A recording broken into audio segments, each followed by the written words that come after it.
Hey Aries, this is Perrymore Tarot's daily reading for November 2nd, 2023. This is for Aries, last shuffle for Aries here. Let's see what's going on.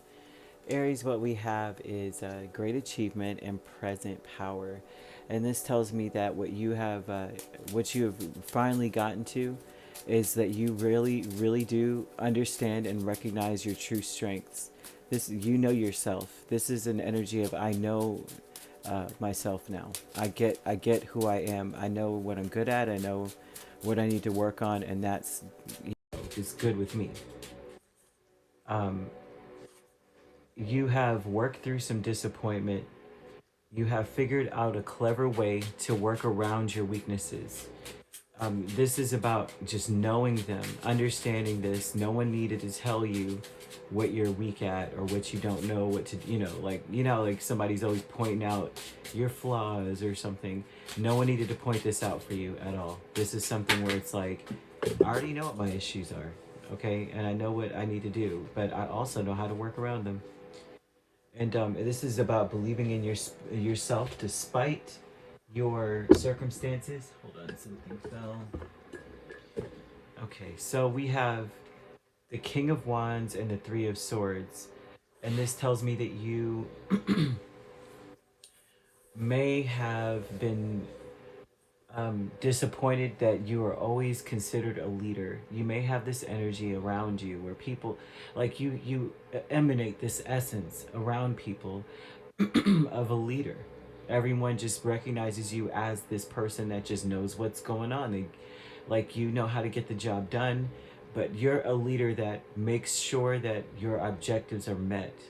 And that's another aspect of the King of Wands, right? He's like, first things first, you're going to take care of what I think is important. But Three of Swords says that you may be disappointed or you were not happy being that person. You may have felt betrayed by the fact that people look to you to be a leader, in some way, which is very interesting. It just felt, it maybe a lot of those things, it isolated you. It looks like it would have isolated a person with this here. And that may have been the issue overall.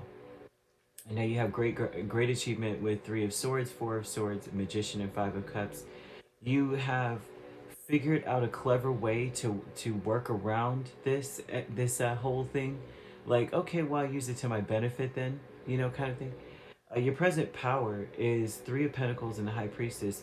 You use it to your advantage. You really do understand people. You understand what makes them tick and how to get them to do what it is that you feel is necessary.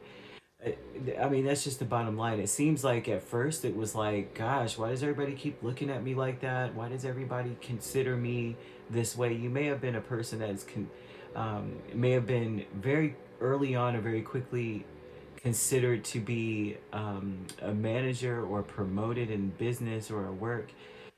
You may have been recommended a lot, and you may have felt like, why, because it isolates a person. You may want to stay in the shadows. You didn't want to be, a King of Wands.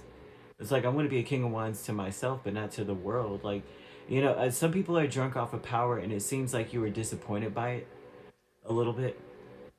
Like, you know, I don't mind being team captain, but pseudo team captain, not the actual one.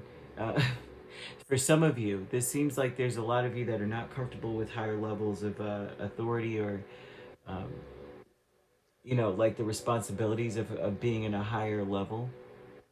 Of, you know, so it looks like you have an uncanny ability to figure out what makes the group tick, and you get people to do the work.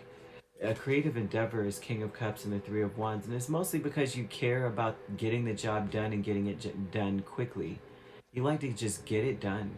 So this is about you making plans, preparing to gear up to actually love whatever it is that you do and find happiness in everything that you're doing instead of being disappointed about things. You may find that it's just a wasted energy.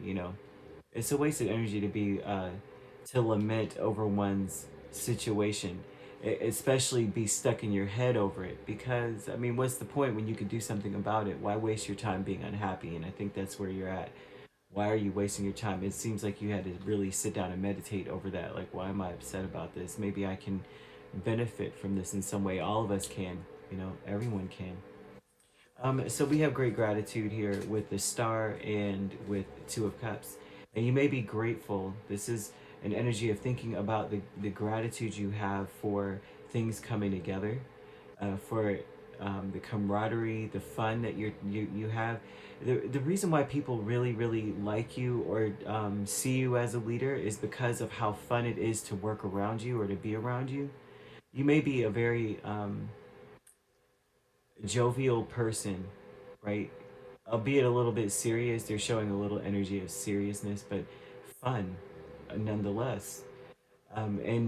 So there's an energy of spirit wanting you to really think about how grateful you are that people are able to see you, see eye to eye on things with you, and that how you instill a very strong energy of hope in others, where they feel hopeful when they are working with you, and this is why you are considered a leader. This is why you may be considered for promotions or people just turn straight to you. You may not want that. I mean, some people do. And I think that one thing that's very important, as a matter of fact, I think it was in history, which was like my worst subject in school ever. Because I have a memory of an elephant to some degree, and I didn't like how some things were contradictory at all. Oh my gosh, it used to drive me. I was like, I don't even want to do it. I'm just gonna do just enough to pass, man. But I do remember it was George Washington. He said something about how, he didn't want to be the president, and I can't remember who said this to him, but he really didn't want to be president, and they kept pushing him to because they thought he would be perfect for the job. And he's like, no, he kept refusing. And they said that whoever it was, I can't remember. I know it wasn't Andrew Jackson because he ended up being president later on, but I can't remember who it was. But they said that that's a sign of a good leader. The one that doesn't want the job is the one that should have it, right? Because that means that you're not corrupt by the by greed and by the love of power. So that's what we've got for you here. You could be dealing with another Aries. We have Pisces and Aquarius. We also have Cancer, Scorpio, Leo, or Sagittarius. So you could be a Pisces Aries cusp, but we also have Aquarius Pisces and Cancer Leo and Sagittarius. So Scorpio Sagittarius cusp. And if you're not dealing with those signs, the other signs could also be in your chart. If you'd like to book a personal reading with me, my links are on my page. Peace, love, and light. Take care.